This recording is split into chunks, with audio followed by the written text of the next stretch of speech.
8:32 ରେ ଲେଖାଇଛି ତୁମେ ସତ୍ୟ ଜ୍ଞାତ ହବ ସେଇ ସତ୍ୟ ତମକୁ ମୁକ୍ତ କରିବ। ମୋର ଆବାଜ ଶୁଭା ଯାଉଛି?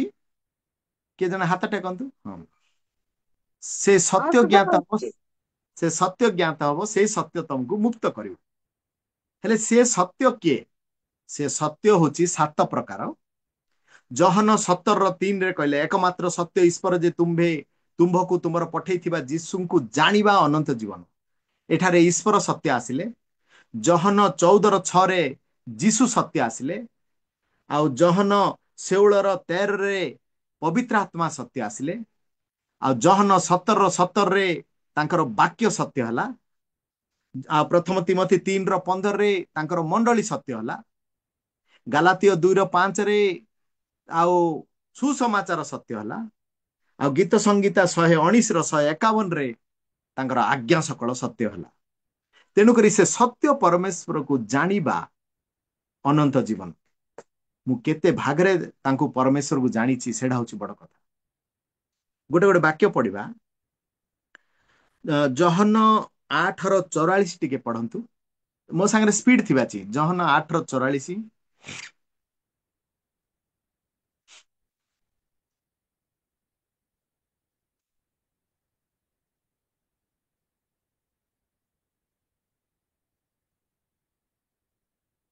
ବା ଏତେ ଲେଟ୍ କଲେ କେମିତି ପଢିବ? କିଏ ପଢୁଛନ୍ତି କଣ? ତୁମ୍ଭେମାନେ ତୁମ୍ଭମାନଙ୍କର ପିତା ଶୟତାନ ଠାରୁ ଉତ୍ପନ୍ନ, ଆଉ ତୁମ୍ଭମାନଙ୍କ ପିତାର କାମନା ସାଧନ କରିବା ତୁମ୍ଭମାନଙ୍କର ଇଚ୍ଛା। ସେ ଆଦ୍ୟରୁ ନରଘାତକ, ଆଉ ସେ ସତ୍ୟରେ ରହେ ନାହିଁ, କାରଣ ତାହାଠାରେ ସତ୍ୟ ନାହିଁ। ଯେତେବେଳେ ବାସ୍ ସେ ମିଥ୍ୟା କହେ। ବାସ୍ ବାସ୍। ଶୈତାନ ପାଖରେ ସତ୍ୟ ନାହିଁ, ଯୀଶୁଙ୍କ ପାଖରେ ସତ୍ୟ ଅଛି। ଏ ଦୁନିଆ ଦିଟାରେ ଚାଲିଛି। ଦିନ ଅଛି ବୋଲେ ରାତି ଅଛି, ସ୍ୱାମୀ ଅଛି ବୋଲେ ସ୍ତ୍ରୀ ଅଛି, ସୁନ୍ଦର ଅଛି ବୋଲେ ଅସୁନ୍ଦର ଅଛି, ସ୍ୱର୍ଗ ଅଛି ବୋଲେ ନର୍କ ଅଛି, ଏପଟ ଈଶ୍ୱର ଅଛି ବୋଲେ ସେପଟ ଶୈତାନ ଅଛି। ଶୈତାନ ପାଖରେ ସତ୍ୟ ନାହିଁ। କିନ୍ତୁ ମୋ ଯୀଶୁ, ଆପଣଙ୍କର ଯୀଶୁ ସତ୍ୟର ପରମେଶ୍ୱର। ତେଣୁକରି ଜହନ 18:37 କଣ କୁହାହେଲା? ଜହନ 18:37। ସେଥିରେ ପିଲାତ ତାହାଙ୍କୁ ପଚାରିଲେ, ତାହେଲେ ତୁମ୍ଭେ କଣ ଜଣେ ରାଜା ନୁହଁ? ଯୀଶୁ ଉତ୍ତର ଦେଲେ, ଆପଣ ତ କହୁଅଛନ୍ତି ମୁଁ ଜଣେ ରାଜା। ମୁଁ ଯେପରି ସତ୍ୟ ପକ୍ଷରେ ସାକ୍ଷ୍ୟ ଦିଏ, ଏଥି ନିମନ୍ତେ ମୁଁ ଜନ୍ମ ହୋଇଅଛି ଓ ଜଗତକୁ ଆସିଅଛି। ଯେ କେହି ସତ୍ୟର ସନ୍ତାନ, ସେ ମୋହର କଥା ଶୁଣେ। ବାସ୍, ଯିଏ ସତ୍ୟର ସନ୍ତାନ। ଏଠି ମଧ୍ୟ ମୋର ଯେତେ ଭଉଣୀ ବସିଛନ୍ତି, ଯଦି ସେ ସତ୍ୟରେ ବିଶ୍ୱାସୀ, ସତ୍ୟ ଖ୍ରୀଷ୍ଟିଆନ, ତାହେଲେ ସେ ଯୀଶୁଙ୍କର ସନ୍ତାନ। ତେଣୁକରି ପ୍ରଥମ ଜହନ 5:20 ମଧ୍ୟ କଣ ଲେଖା ହେଇଛି? ପ୍ରଥମ ଜହନ 5:20। ଆହୁରି ମଧ୍ୟ ଆମ୍ଭେମାନେ ଜାଣୁ ଯେ ଈଶ୍ୱରଙ୍କ ପୁତ୍ର ଆସିଅଛନ୍ତି ଏବଂ ସତ୍ୟମୟଙ୍କୁ ଜାଣିବା ନିମନ୍ତେ ଆମ୍ଭମାନଙ୍କୁ ଜ୍ଞାନ ଦେଇଅଛନ୍ତି। ପୁଣି ଆମ୍ଭେମାନେ ସେହି ସତ୍ୟମୟଙ୍କ ଠାରେ, ଅର୍ଥାତ୍ ତାହାଙ୍କ ପୁତ୍ର ଯୀଶୁଖ୍ରୀଷ୍ଟଙ୍କ ଠାରେ ଥାଉ। ସେ ସତ୍ୟ ଈଶ୍ୱର ଓ ଅନନ୍ତ ଜୀବନ ଅଟନ୍ତି। ହାଲେଲୁୟା। ଯୋଉମାନେ ସେ ସତ୍ୟ ପରମେଶ୍ୱରକୁ ଜାଣିବେ, ସେମାନେ ମଧ୍ୟ ସତ୍ୟରେ ପ୍ରାର୍ଥନା କରିବେ। କି କୋଉଥିରେ ପ୍ରାର୍ଥନା କରିବେ? ସତ୍ୟରେ ପ୍ରାର୍ଥନା କରିବେ। ଗୀତ ସଂଗୀତା 145:18। ଗୀତ ସଂଗୀତା 145:18। ଯିଏ ସତ୍ୟରେ ରହିବ, ସେ ସତ୍ୟରେ ପ୍ରାର୍ଥନା କରିବ। ଗୀତ ସଂଗୀତା 145। ସଦାପ୍ରଭୁ ଆପଣା ନିକଟରେ ପ୍ରାର୍ଥନାକାରୀ, ସତ୍ୟ ଭାବରେ ପ୍ରାର୍ଥନାକାରୀ ସମସ୍ତଙ୍କର ନିକଟବର୍ତ୍ତୀ ଅଟନ୍ତି। ବାସ୍, ସତ୍ୟରେ ଯିଏ ପ୍ରାର୍ଥନା କରିବ ତାହାର ନିକଟବର୍ତ୍ତ ହେବେ ପରମେଶ୍ୱର। ମିଥ୍ୟାରେ ପ୍ରାର୍ଥନା କଲେ ନିକଟବର୍ତ୍ତୀ ହେବେ ନାହିଁ, କାରଣ ତାଙ୍କ ନାମ ସତ୍ୟ ଯୀଶୁ ଖ୍ରୀଷ୍ଟ। ତେଣୁକରି ଏକମାତ୍ର ସତ୍ୟ ଈଶ୍ୱର ଯେ ତୁମ୍ଭକୁ ତୁମର ପଠେଇଥିବା ଯୀଶୁକୁ ଜାଣିବା ଅନନ୍ତ ଜୀବନ। ସେ ଆମକୁ ଆଜି ଫ୍ରି ଇନଭାଇଟେସନ କରୁଛନ୍ତି, ଫ୍ରିରେ ନିମନ୍ତ୍ରଣ କରୁଛନ୍ତି। ଆଜି ଆମର ଯେତେ ଭାଇ ଭଉଣୀ ବସିଛନ୍ତି, ଅନେକ ଲୋକ ବେଜାତି ମାନେ ବୁଲୁଛନ୍ତି, ତାଙ୍କୁ ଜଣା ନାହିଁ ସେ ସତ୍ୟ ପରମେଶ୍ୱର କିଏ, ଜଣା ନାହିଁ। ମୁଁ ମଧ୍ୟ 13 ବର୍ଷ ତଳେ ଜାଣିନଥିଲି। ଯୋଉଦିନ ପରମେଶ୍ୱରଙ୍କୁ ଫାଶୀ ଦେଲା ଟାଇମରେ, ଆଉ ପରମେଶ୍ୱର ମତେ ଜଣକ ଦ୍ଵାରା କଥା କହିଲେ, से पवित्र आत्मा को पठेले आज भारत रे 3080 चर्च भारत रे बुली बुली सरला केते गली केते कंदी ईश्वरंकर वाक्य कई कई बुली से वाक्य कहवा बोलिकी निजर मूल्य मध्य देली स्त्री को हरैली बापा माँ को हरैली घर हरैली सांगसाथी हरैली गाँ को हरैली 13 वर्ष ला घरे जाइनी किंतु से सत्य परमेश्वर को मुझे छाड़नी सत्य रे चलिबा लोक को से दौड़े गिर नेबे से इनविटेशन करूछन मु होची सत्य परमेश्वर मो पाखु आस बोली कहउछन तांकु जानिबा अनंत जीवन जहन 7:37-38 से जेतळ क्रूस को जाउचंदी कोन कहउचंदी से जहन 7:37-38 रे से क्रूस को गला समय शेष दिन अर्थात पर्वर प्रधान दिन जीशु ठिया होई उच्च स्वर कहले केही जदि तृषित हुए तेबे से मो निकट को आसी पान करू जे मो ठारे विश्वास करे धर्मशास्त्रर उक्ति प्रमाणे ताहार अंतररू जीवंत जलस्रोत प्रवाहित हेउथिबो। देखते से गोटे कथा कहउचंदी जीवंत जल जीवंत जल जीवंत जल से जल होचंती से जीशु ख्रीष्ट एदन उद्यान रे 4टा नदी बुहाइले से पिसन गिहन हिर्दिकेल फारात से 4टा नदी बाहरी गिरे आसिला सारा पृथ्वी को जल देगिर गला से जल होची पवित्र आत्मा से जल होची जीशु ख्रीष्ट से उच्च स्वर कले शेष दिन रे मात्र माथ्यू रे गोटे जगह लेखाई से उच्च शब्द करिवे नाही बोली मात्र गोटे जगह लेखाला शेष समय रे से उच्च शब्द कले आ कहले जी मो पाख आइबो जीवंत जल पीब से केबे तृषित हबनी बोली कहले समरणीय स्त्री को मध्य से कथा कही तेणुकरी से जो कथाड़ा कहले से कथाड़ा होची इनभाइटेशन इनभाइटेशन माने तमे जिंदी बाहागर को निमंत्रण करूच परमेश्वर मध्य स्वर्गर राज्य पाई इनभाइटेशन करूचंदी जी जदि ए जल पीब से केबे तृषित हेब नाही माथ्यू 11:28 मध्य पढ़ंतु माथ्यू 11:28 माथ्यू 11:28 हे परिश्रांत भारग्रस्त लोक समस्ते मो निकट को आस मु तुम मानक विश्राम देवी मु तुमको कौन देवी विश्राम देवी।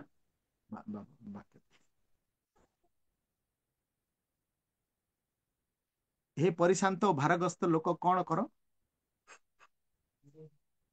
कौन मो कर निकट हे परिशांत भारग्रस्त लोक कौन कर मो माथ्यू निकट 11:28 पढ़ माथ्यू मो 11 निकट मो निकट को आस कौन कर मु मु तुम्भ मानकु विश्राम देबी आस मु तुम्भ मानकु विश्राम देबी एडा गोटे ग्रेट इनविटेशन मिलिया था निमंत्रण करूचंदी एडा मध्य आस मो निकट को मु तुमको कौन देवी शांति देवी एडा मध्य परमेश्वर डाकुचंदी हे जगतर लोक माने आस मो पाखरे आका विश्राम अछि हालेलुया जिसाय 55:1 जिसाय 55:1 55:1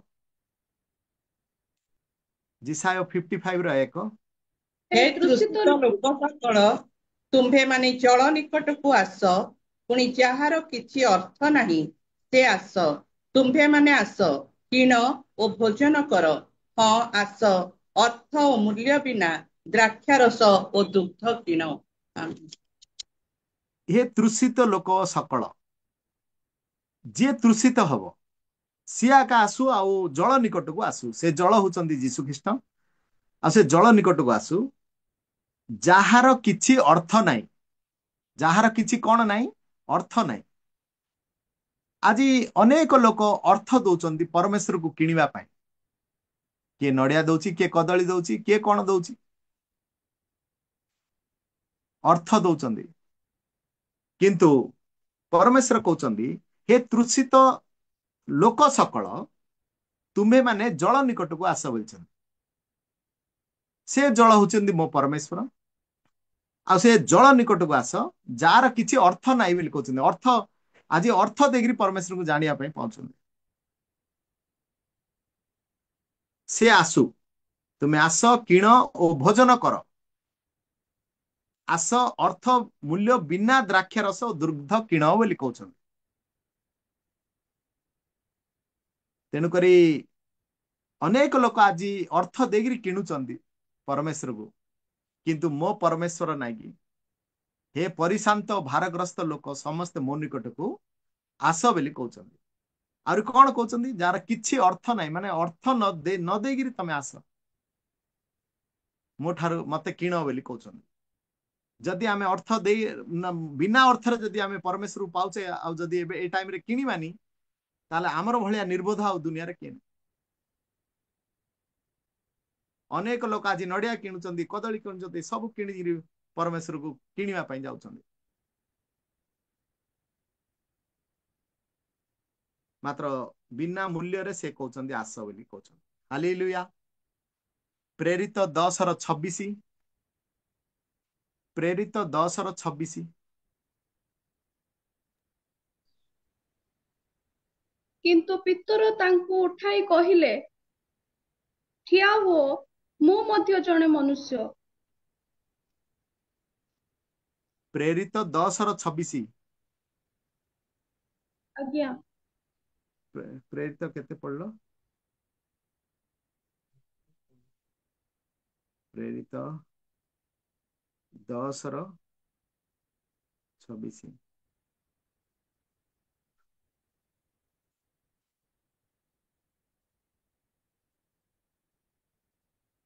गोटे मिनट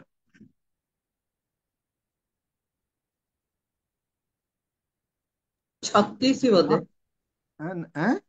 36 10 ର 36 10:36 10:36 ଏଇ ଲେଖା ହେଇଛି।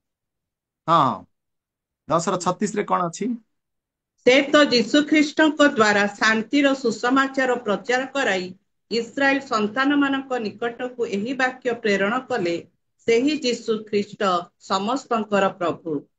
से जीशु ख्रीस्ट कौन खाली ख्रीस्टियन मानकर नहीं समस्तंकर प्रभु से समस्तंकर सबु जातिर मुसलमान टू धरिकी हिंदू टू धरी समस्त से आमर जनकर प्रभु नहीं समस्तंकर प्रभु किए जानुची किए जानुनी आ से प्रभु इनभाइटेशन करचंदी आस मु होची कौन बोली कहउचंदी मोर जुआली घान नम्र चित्त बोली कहउचंदी मते किण तमे माने मात्र आमे नडिया कदली किनिगिरी बुलुछु गीत संगीता 65 गीत संगीता 65 ତୁମ୍ଭେ ଯାହାକୁ ତୁମ୍ଭ ପ୍ରାଙ୍ଗଣରେ ବାସ କରିବା ପାଇଁ ମନୋନୀତ କର ଓ ଆପଣା ନିକଟକୁ ଆସିବାକୁ ଦିଅ ସେ ଲୋକ ଧନ୍ୟ। ଆମ୍ଭେମାନେ ତୁମ୍ଭ ଗୃହର ଅର୍ଥାତ୍ ତୁମ୍ଭ ମନ୍ଦିରର ପବିତ୍ର ସ୍ଥାନର ଉତ୍ତମ ଦ୍ରବ୍ୟରେ ପରିତୃପ୍ତ ହେବା।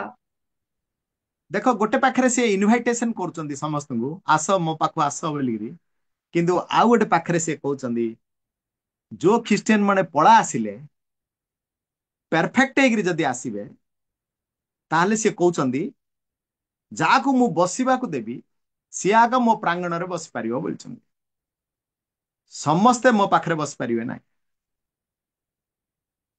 तेणु करी परमेश्वर को जानिबा तांको सहित चलिबा अनंत जीवन अनेक फारूसी माने तांकर आश्चर्य क्रिया देखिबा पई जाउथले साधुकी माने फारूसी माने से जहन 5:39 कौन कहले जहन 5:39 जहन 5:39 ତୁମ୍ଭେମାନେ ଧର୍ମଶାସ୍ତ୍ର ଅନୁସନ୍ଧାନ କରୁଅଛ କାରଣ ସେଥିର ଅନନ୍ତ ଜୀବନ ପ୍ରାପ୍ତ ହୋଇଅଛ ବୋଲି ମନେ କରୁଅଛ ଆଉ ସେହି ଧର୍ମଶାସ୍ତ୍ର ମୋ ବିଷୟରେ ସାକ୍ଷ୍ୟ ଦେଉଅଛି। फारूसी मन को कहूले मु आगा से परमेश्वर बेले ना ना आमे अब्राहम रो लोक आमे अब्राहम अब्राहम रो पूर्वर मु अछि बेली कहले मध्ये से सुन नथले आ जो धर्मशास्त्र मो विषय लेखा आइछि सेडा को आगा तुम पढुछस ना मते जानि पान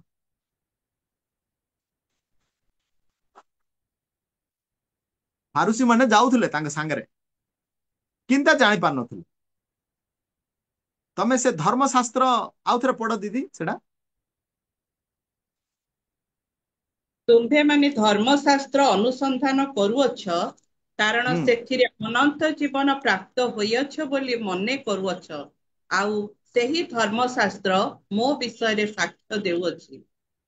ସେ ଧର୍ମଶାସ୍ତ୍ର ମୋ ବିଷୟରେ ସାକ୍ଷ୍ୟ ଦେଉଅଛି। ସେ ମୋ ବୋଲି କହିଲେ ସେ ଯୀଶୁ ଖ୍ରୀଷ୍ଟ, ତାଙ୍କ ବିଷୟରେ ସେ ସାକ୍ଷ୍ୟ ଦଉଛନ୍ତି।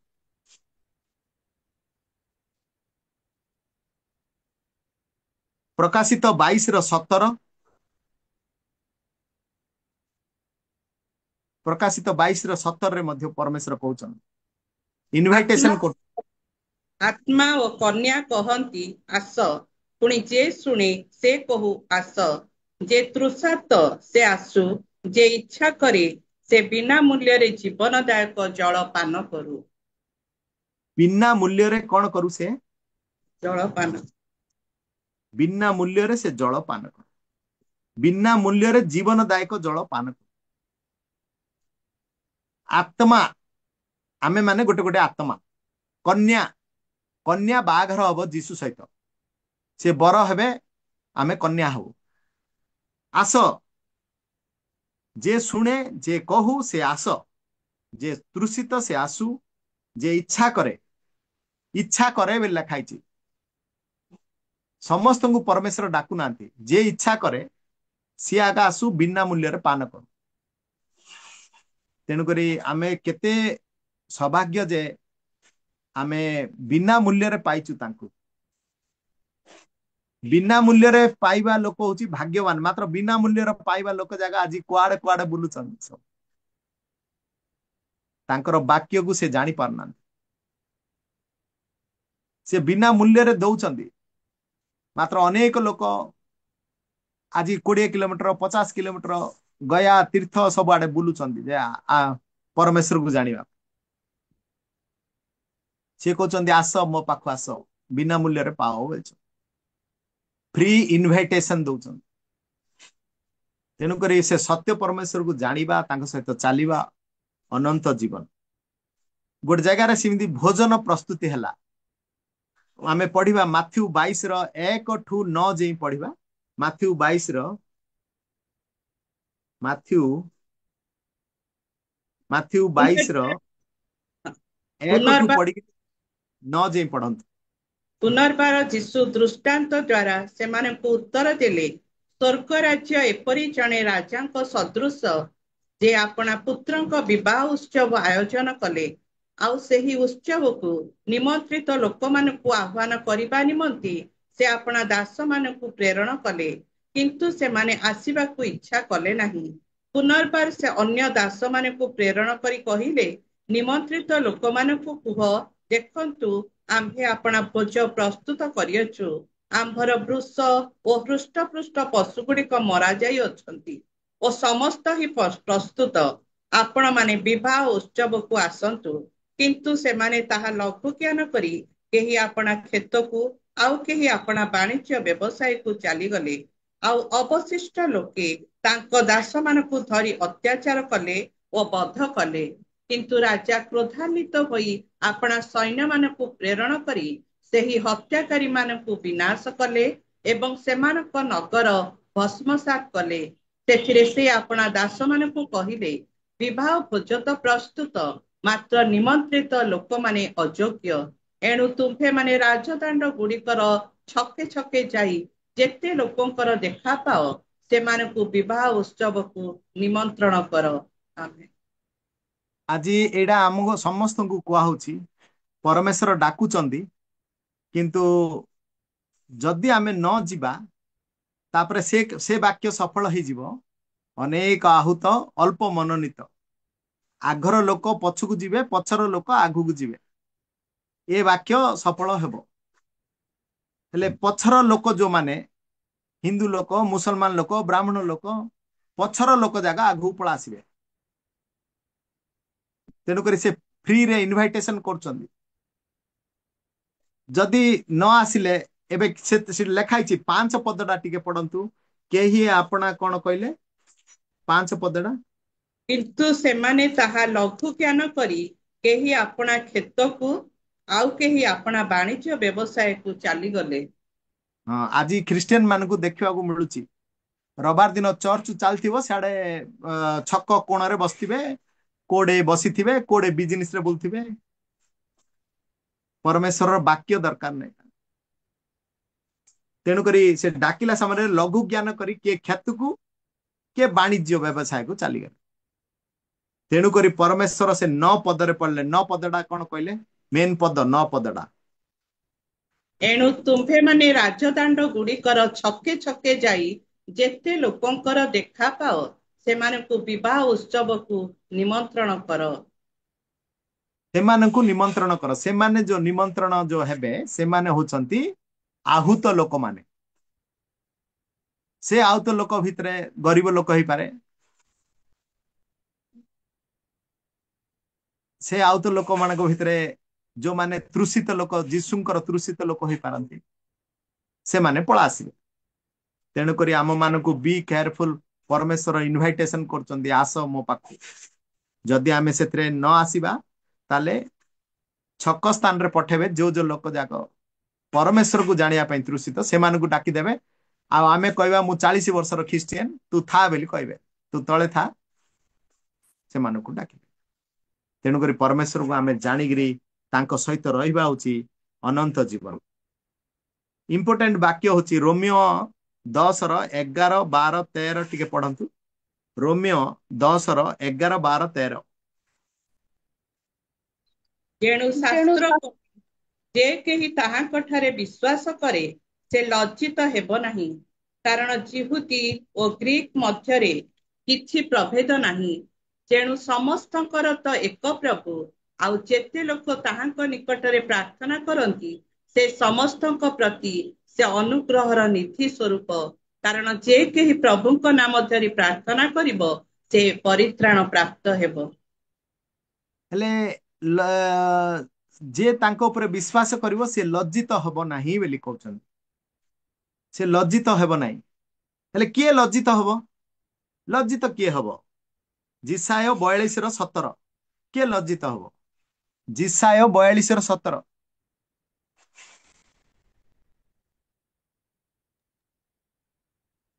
ଯେଉଁମାନେ ଖୋଦିତ ପ୍ରତିମା ଗଣରେ ନିର୍ଭର କରନ୍ତି ଓ ଛାଞ୍ଚରେ ଢଳା ପ୍ରତିମା ଗଣକୁ ତୁମ୍ଭେମାନେ ଆମ୍ଭମାନଙ୍କର ଈଶ୍ୱର ବୋଲି କହନ୍ତି ସେମାନେ ବିମୁଖ ଓ ଅତିଶୟ ଲଜ୍ଜିତ ହେବେ। जानले तो दीदी माने समस्त जानले तो किए लज्जित हबो जो माने छांच प्रतिमा को पूजा करिवे परमेश्वर को ईश्वर बोली डाकिवे से छंचा मूर्ति को डाकिवे से माने लज्जित हबे आमे मात्र सत्य परमेश्वर को पाइछु तेणुकरी सत्य परमेश्वर को जानिबा तांको सहित चालिबा अनंत जीव गीत संगीता 16 ର 3 4 गीत संगीता 16 ର 3 4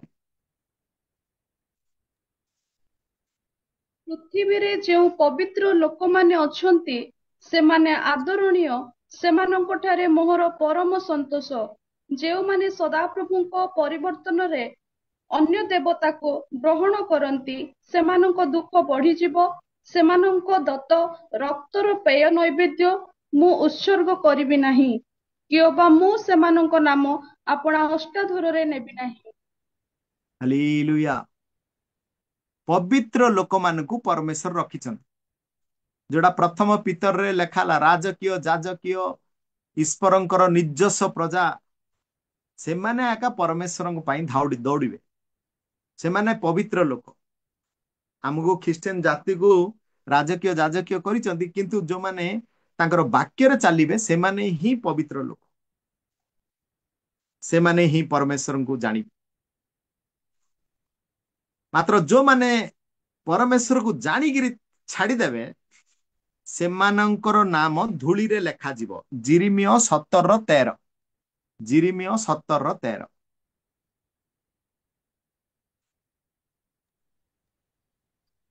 हे ଇସ୍ରାଏଲର ପ୍ରତ୍ୟାଶା ଭୂମି ସଦାପ୍ରଭୁ ଯେଉଁମାନେ ତୁମ୍ଭକୁ ପରିତ୍ୟାଗ କରନ୍ତି ସେ ସମସ୍ତେ ଲଜ୍ଜିତ ହେବେ ଯେଉଁମାନେ ମୋ ନିକଟରୁ ପ୍ରସ୍ଥାନ କରନ୍ତି ସେମାନଙ୍କର ନାମ ଧୂଳିରେ ଲିଖିତ ହେବ କାରଣ ସେମାନେ ଅମୃତ ଜଳର ନିର୍ଝର ସ୍ୱରୂପ ସଦାପ୍ରଭୁଙ୍କୁ ତ୍ୟାଗ କରିଅଛନ୍ତି। ବାସ୍, ଅମୃତ ଜଳର ନିର୍ଝର ଯୀଶୁଖ୍ରୀଷ୍ଟଙ୍କୁ ସେମାନେ କଣ କରିଛନ୍ତି? ତ୍ୟାଗ କରିଛନ୍ତି। ତାଙ୍କ ନାଁ ଧୂଳିରେ ଲେଖାବ। ଧୂଳିରେ ଲେଖା ବୋଲେ ଧୂଳି କୋଉଠି ଅଛି କି? ପୃଥିବୀରେ ଅଛି, ସ୍ୱର୍ଗରେ ନାହିଁ। ଧୂଳି ପୃଥିବୀରେ ଅଛି। ଆଜି ଧୂଳି ପାଇଁ ସମସ୍ତେ ଦୌଡୁଛନ୍ତି। ଧୂଳି ମାନେ ଭୋଟ କାର୍ଡ ମଧ୍ୟ ହେଇପାରେ, ଧୂଳି ମାନେ ଆଧାର କାର୍ଡ ମଧ୍ୟ ହେଇପାରେ। ମୋର ଆଧାର କାର୍ଡ ହେଇଗଲା, ମୋର ଭୋଟ କାର୍ଡ ହେଇଗଲା, ମୋର ରେସନ କାର୍ଡ ହେଇଗଲା। ଧୂଳିରେ ଲେଖା ହବ ତାଙ୍କ ନାଁ, ସେ ଭୋଟ କାର୍ଡରେ ଆଗ ଲେଖା ହବ। ଜୀବନ୍ତ ପୁସ୍ତକରେ ଲେଖା ହବନି ତାଙ୍କ ନାଁ। ଜୀବିତ ଜୀବନ ପୁସ୍ତକରେ ମୋର ନାଁ ଅଛି ନା ନାଇଁ ସେଟା ଦେଖ। ଧୂଳିରେ ଲେଖା ପୁସ୍ତକକୁ ଆମକୁ ଦରକାର ନାହିଁ। ଆଜି ମୋର ରେସନ କାର୍ଡ ନାହିଁ ବୋଲି ଧାଉଁଛନ୍ତି, ମୋର ଭୋଟ କାର୍ଡ ନାହିଁ ବୋଲି ଧାଉଁଛନ୍ତି। ସେଇଟା ଗୀତ ସଂଗୀତା 90ର 10 ଅନୁଯାୟୀ ବଳ ସକାଶୁ 80 ବର୍ଷ ସେତିକି ଦିନ ଆଗା ସ୍ୱର୍ଗରେ ମୋର ନାଁ ଲେଖା ହେଇଛି ନା ନାଇଁ, ସେ ପୁସ୍ତକରେ ମୋର ନାଁ ଅଛି ନା ନାଇଁ। ଯିଏ ପରମେଶ୍ୱରକୁ ଛାଡିବ ତାର ନାମ ଧୂଳିରେ ଲେଖା ହବ ବୋଲି ଲେଖା ହେଇଛି। ହେଲେ ବାଇବେଲରେ 2 ଜଣର ଉଦାହରଣ ଲେଖା ହେଇଛି। ସେମାନେ 2 ତିମୋଥୀ 4:10 ସେ ପରମେଶ୍ୱରକୁ ଜାଣିକିରି ମଧ୍ୟ ଛାଡି ଦେଇଥିଲେ। 2 ତିମୋଥୀ 4:10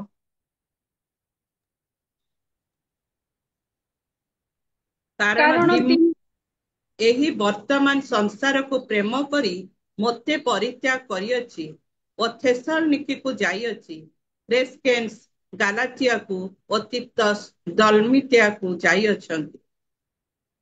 ଦିମା ବୋଲି ଜଣେ ଲୋକ, ସେ ପରମେଶ୍ୱରକୁ ଛାଡିକିରି ଧାଇଁଲେ।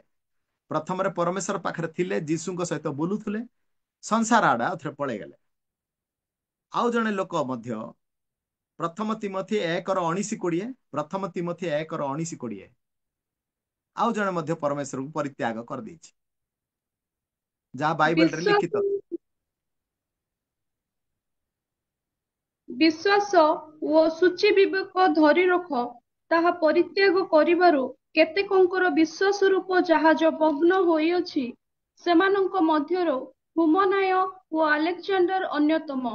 ଏମାନେ ଯେପରି ଶାସନ ପ୍ରାପ୍ତ ହୋଇ ଈଶ୍ୱର ନିନ୍ଦା ନ କରନ୍ତି, ଏଥି ନିମନ୍ତେ ମୁଁ ଏମାନଙ୍କୁ ଶୟତାନ ହସ୍ତରେ ସମର୍ପଣ କଲି। ବାସ୍, ପରମେଶ୍ୱର ଛାଡିଦେବାରୁ ତାଙ୍କୁ ନାଇକି ଶୈତାନ ହସ୍ତରେ ସମର୍ପଣ କରିଦେଲେ। ଏମିତି ବାଇବେଲରେ କେତେ ଜଣର ନାଁ ଅଛି ଯେ କି ସେମାନେ ଜଗତ ଆଡେ ପଳେଇ ଯାଇଛନ୍ତି।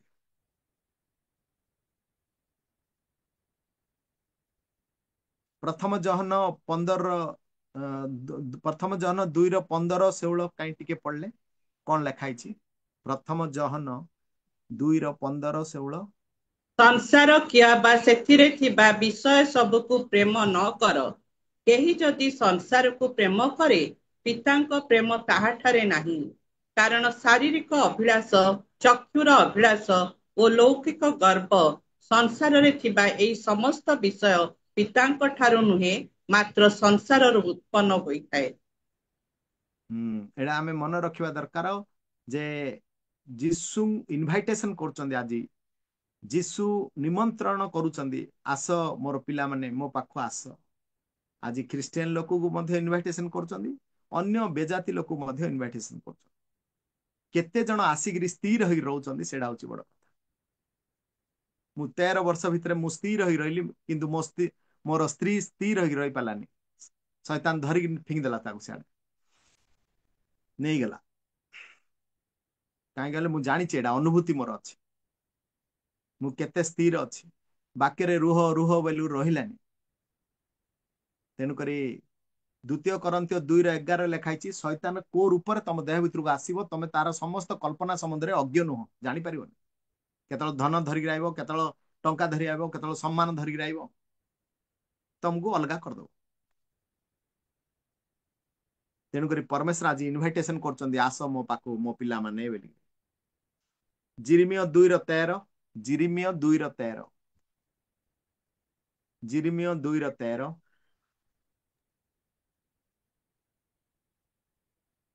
କାରଣ ଆମ୍ଭର ଲୋକମାନେ ଦୁଇଟି ଦୋଷ କରିଅଛନ୍ତି।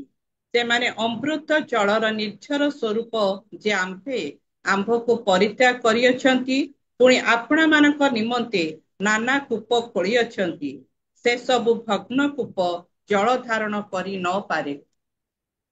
ଯୀଶୁ କହୁଛନ୍ତି ମୁଁ ଯୋଉ ଜଳ ଦେବି ସେଟା ଅନନ୍ତ ଜୀବନ, ମାତ୍ର ଭଙ୍ଗା କୂପରେ ସେ ଜଳ ସଞ୍ଚୟ ହବ ନାହିଁ। ସେ ଇନଭାଇଟେସନ କରୁଛନ୍ତି, ଆସ ମୁଁ ହଉଛି ସେ ଜଳ। ଆମ ଲୋକମାନେ ଛାଡି ଦଉଛନ୍ତି ମତେ ବୋଲି, କେତେ ଦୁଃଖରେ ଏ ବାକ୍ୟଟାକୁ ଲେଖିଛନ୍ତି। ସେ ଜଳ ଆମକୁ ଧରି ପାରିବନି। ସେମାନେ ମନୁଷ୍ୟ ମାନଙ୍କ ଉପରେ ନିର୍ଭର କରୁଛନ୍ତି, ସେମାନେ ମନୁଷ୍ୟ ଉପରେ ନିର୍ଭର କରୁଛନ୍ତି।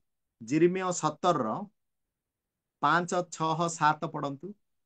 ଜିରିମିୟ 17:5-6-7।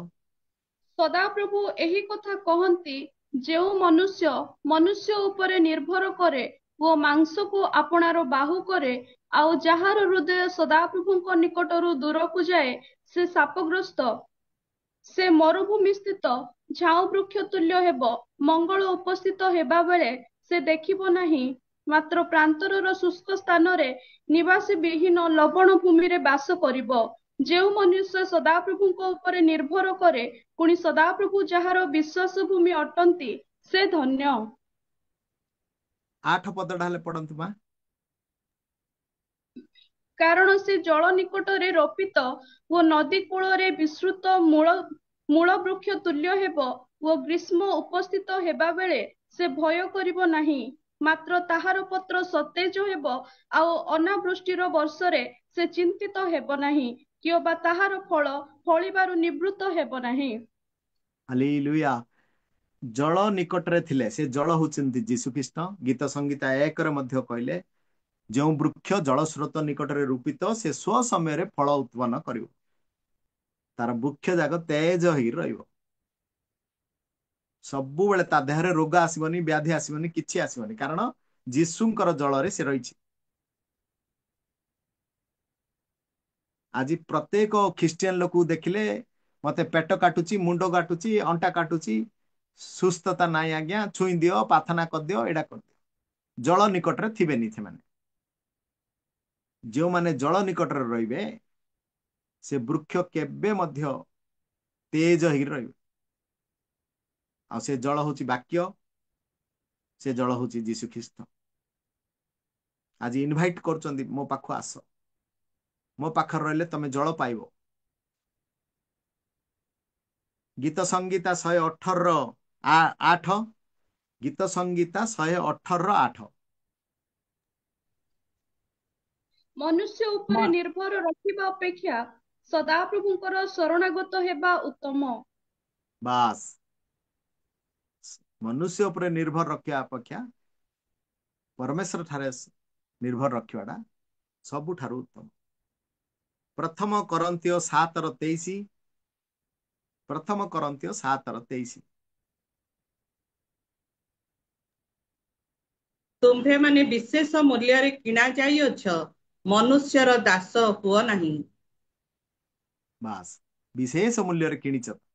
ପରମେଶ୍ୱର ଆମକୁ ବିଶେଷ ମୂଲ୍ୟରେ କିଣିଛନ୍ତି। ମନୁଷ୍ୟର ଦାସ ହୁଅନ। ମୁଁ ସ୍ୱର୍ଗରୁ ନିରୀକ୍ଷଣ କରୁଛି, ମୁଁ ତମର ଚାରିପଟେ ଅଛି। ସେ ଯୀଶୁ କହୁଛନ୍ତି ଗୀତ ସଂହିତା 139:5-6-7 ଅନୁଯାୟୀ ଆଗରେ ପଛରେ ଘେରି ରହିছে।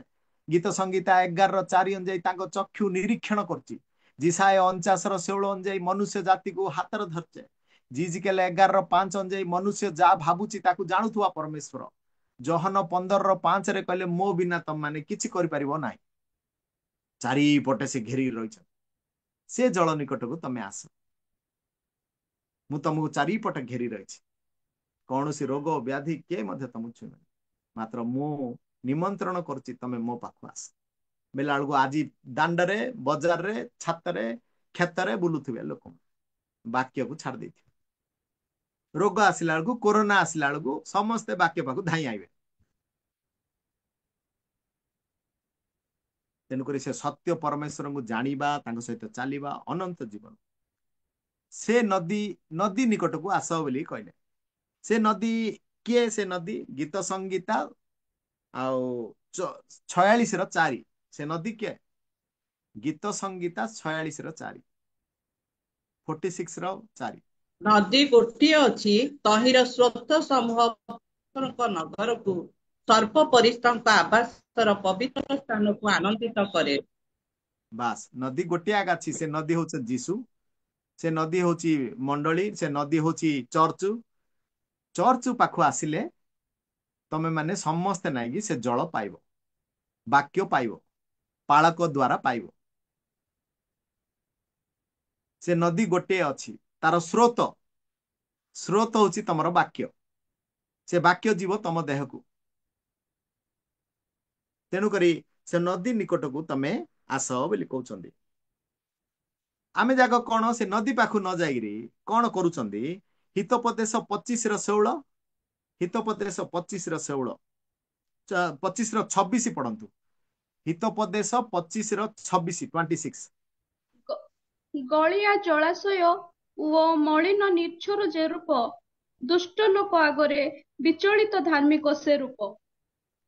ବାସ୍ ଆମେ ଭଲ ଜଳ ପାଖ ଆସେ ବୋଲି କହିଲେ ଗୋଳିଆ ଜଳ ପାଖ ଆଗ ଧାଉଛେ। ଗୋଳିଆ ଜଳ ମାନେ ଜଗତ। ମତେ ଟିଭି ଦରକାର, ମୋବାଇଲ ଦରକାର, ସେ ଜଳ ଆଡେ ଆଗ ଧାଉଛେ। ଗୋଳିଆ ଜଳ ଆଡେ ନ ଯାଇ ପରମେଶ୍ୱରଙ୍କର ଜଳ ଆଡେ ରହିବା। ଗୀତ ସେ ହିତୋପଦେଶ 25:26 ପଢିଲ। ତାପରେ ଜିଜିକାଲ 47:47 1-6 ସେ ଜଳ କଣ? ସେ ଜଳ ଆମକୁ କଣ କରିବ? ଗୀତ ସଙ୍ଗୀତ ଜିଜିକାଲ 47:1-6 ଯେ ପଢନ୍ତୁ। ଅନନ୍ତର ସେ ମତେ ଫେରାଇ ଗୃହର ଦ୍ୱାର ନିକଟକୁ ଆଣିଲେ। ଆଉ ଦେଖ, ଗୃହ ପ୍ରବେଶ ସ୍ଥାନର ତଳରୁ ଜଳ ନିର୍ଗତ ହୋଇ ପୂର୍ବ ଦିଗରେ ବହିଲା, କାରଣ ଗୃହର ଅଗ୍ରଭାଗ ପୂର୍ବାଭିମୁଖ ଥିଲା। ଆଉ ସେହି ଜଳ ତଳରୁ ଗୃହର ଦକ୍ଷିଣ ପାର୍ଶ୍ୱ ଦେଇ ଯଜ୍ଞବେଦୀର ଦକ୍ଷିଣ ଦିଗରେ ବହିଲା। ତେବେ ସେ ମତେ ଉତ୍ତର ଦ୍ୱାରର ପଥ ଦେଇ ବାହାର କରାଇ ଆଣିଲେ, ଆଉ ବାହାର ପଥ ଦେଇ ବୁଲାଇ ପୂର୍ବାଭିମୁଖ ଦ୍ୱାରର ପଥ ଦେଇ ବାହାର ଦ୍ୱାରକୁ ଯିବା ନେଇଗଲେ। ଆଉ ଦେଖ, ସେ ସ୍ଥାନରେ ଦକ୍ଷିଣ ପାର୍ଶ୍ୱରେ ଜଳ ବହୁଥିଲା।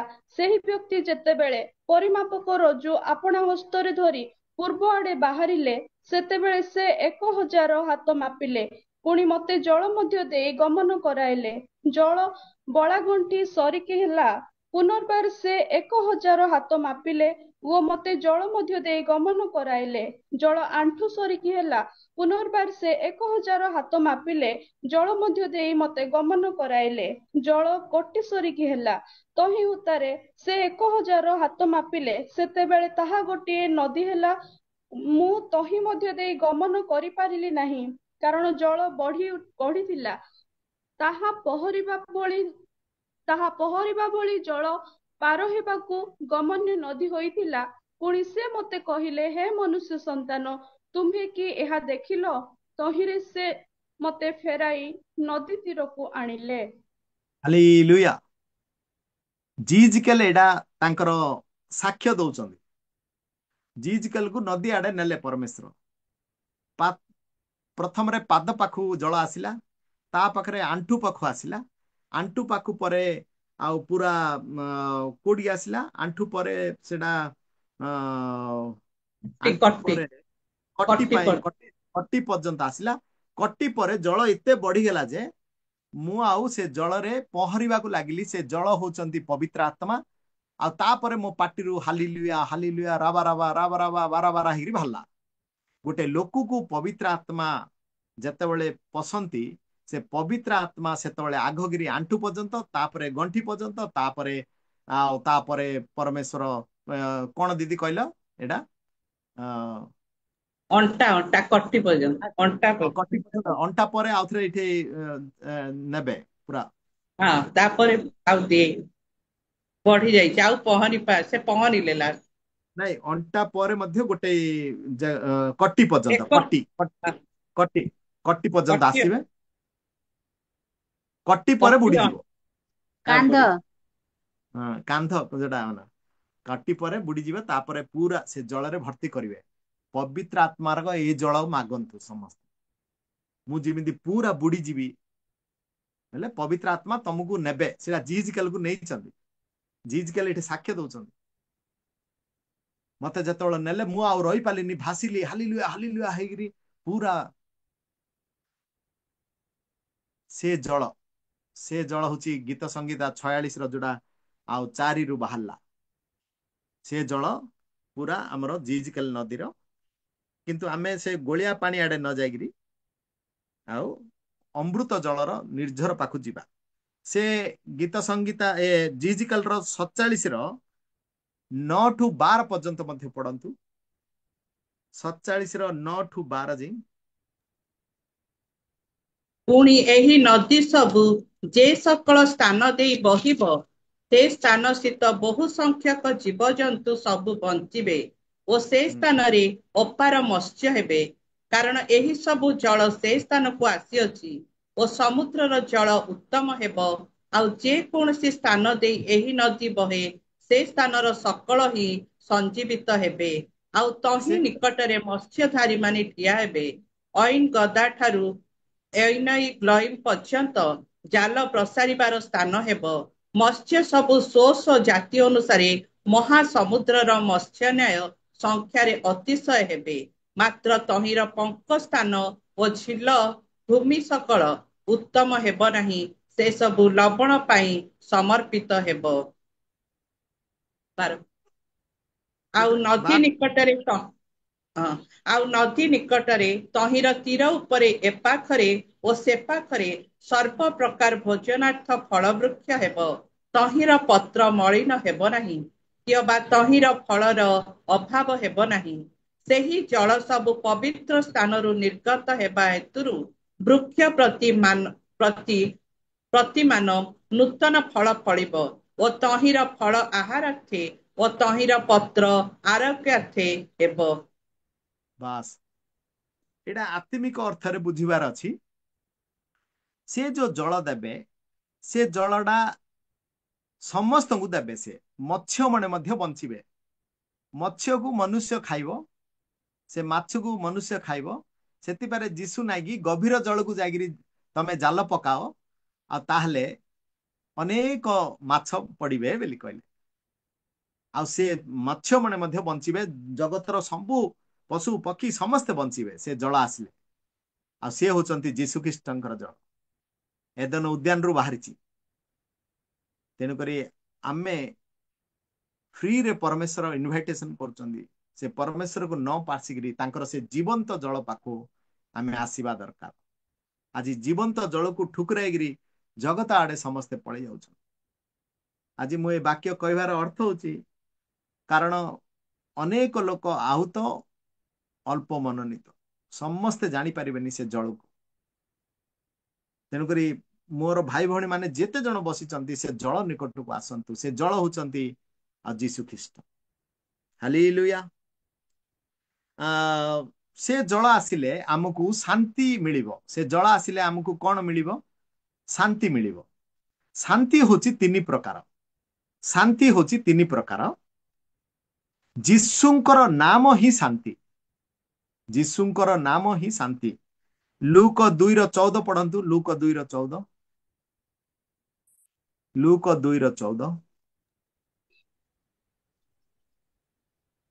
ऊर्ध्व लोकरे ईश्वरଙ୍କ महिमा पुणी पृथ्वी रे ताहाଙ୍କ संतोष पात्र मनुष्य मानଙ୍କ मध्यरे शांति बास से जल को जे पान करिवो ताकू से जल होची वाक्य से जल होची जीसु ख्रीष्ट तांकू जे पान करिवो पृथ्वी रे शांति अनुभव करिवो किंतु तांके जो वाक्य देइचंदी से वाक्य को जे छुईबो जे वाक्य को चुमा दबो ताकू महा शांति आसीबो जीसुंकर नाम होची शांति जे से वाक्य को छुईबो वाक्य को गेला करिवो वाक्य को आदरणीय नबो जागु वाक्य को चुमा दबो ताकू महा शांति आसीबो गीत संगीता 119 रो 165 गीत संगीता 119 रो 165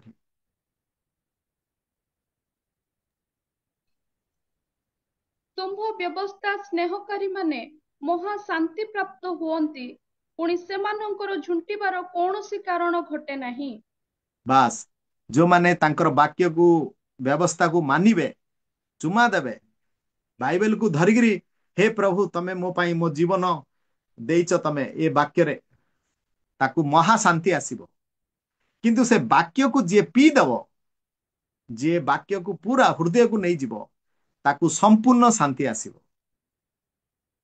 जिसाय 26:3 जिसाय 26:3 जिसाय 26:3 ଯାହାର ମନ ତୁମ୍ଭଠାରେ ସ୍ଥିର ଥାଏ ତାହାକୁ ତୁମ୍ଭେ ସମ୍ପୂର୍ଣ୍ଣ ଶାନ୍ତିରେ ରଖିବ କାରଣ ସେ ତୁମ୍ଭଠାରେ ନିର୍ଭର ରଖେ। बस जे वाक्य ऊपर पूरा 100% बोझ दे दबो ताकू संगे संपूर्ण शांति दे देबे तेणु करी जीशुंकर ना होची शांति जे वाक्य को चुमा दबो ताकू महाशांति आ जे वाक्य को निज हृदय को नहीं जीवो ताकू संपूर्ण शांति आसीबो तेणु करी परमेश्वर आज इनवाइट करचंदी मोर शांति तमे अनुभव कर मोर ज्वाली घन माथ्यू 11:28 रे कहले मोर ज्वाली घन मु मृदुशील और नम्र चित्त तमे शांति अनुभव करिवो प्रकाशित 22:2 प्रकाशित 22:2 प्रकाशित ସେହି 22:2 ସେହି ନଦୀର ଉଭୟ ପାର୍ଶ୍ୱରେ 12 ଥର ଫଳଦାୟକ ଜୀବନ ବୃକ୍ଷ ଅଛି। ସେଥିରେ ପ୍ରତି ମାସରେ ଫଳ ଫଳେ, ପୁଣି ସେହି ବୃକ୍ଷର ପତ୍ର ଜାତି ସମୂହର ଆରୋଗ୍ୟକାରକ। से प्रकाशित 22 रो प्रकाशित 22 रो जोड़ा पढ़ले 2 नंबर सेडारे कहउचंदी जे 22 रो 2 रे कौन आउ थरे पढ़ंतु दीदी ସେହି ନଦୀର ଉଭୟ ପାର୍ଶ୍ୱରେ 12 ଥର ଫଳଦାୟକ ଜୀବନ ବୃକ୍ଷ ଅଛି। ସେଥିରେ ପ୍ରତି ମାସରେ ଫଳ ଫଳେ, ପୁଣି ସେହି ବୃକ୍ଷର ପତ୍ର ଜାତି ସମୂହର ଆରୋଗ୍ୟକାରକ। 12 गोष्ठी 12 शिष्य सबु जिनस 12 रे रही तेणु करी से नदीर उभय पार्श्व 12 थर 12 थर फलदायक जीवन वृक्ष अच्छी से प्रति मासरे फल फले से वृक्षर पत्र जाति समूहर आरोग्य कारक से रोग सुस्थ करने परमेश्वर आज प्रत्येक लोक को रोग जुआड़ देखले रोग आगा सबु आड़े मेडिकल आगा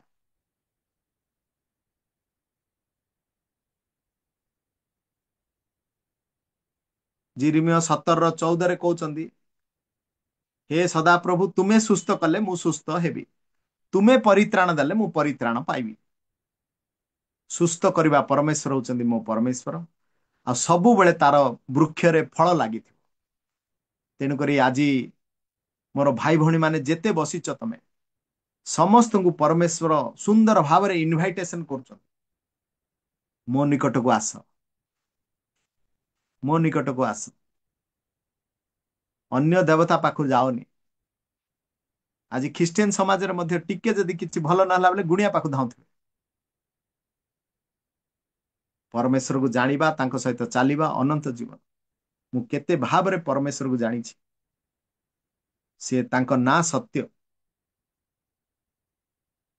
से गीत संगीता 145:18 रे कहले सत्य भाव रे प्रार्थनाकारी लोक मानकर मु निकटवर्ती समस्तଙ୍କର निकटवर्ती ना सत्य भाव रे से सत्य परमेश्वर सत्य भाव रे प्रार्थनाकारी लोक मानक पाखरे मु निकटवर्ती एवरी 10:31 रे मध्य कहले जीवित ईश्वरंकर हस्त रे पड़िबा भयंकर विषय के पड़िबो जे सत्य रे रहइबो से ही पड़िबो तेन करे आमे सत्य ख्रिस्टियन हेगिरी परमेश्वर इनवाइट करचंदी आमे सत्य रे तांक पाखु जीवा प्रभु ए वाक्य रे समस्त को आशीर्वाद करंतु आमीन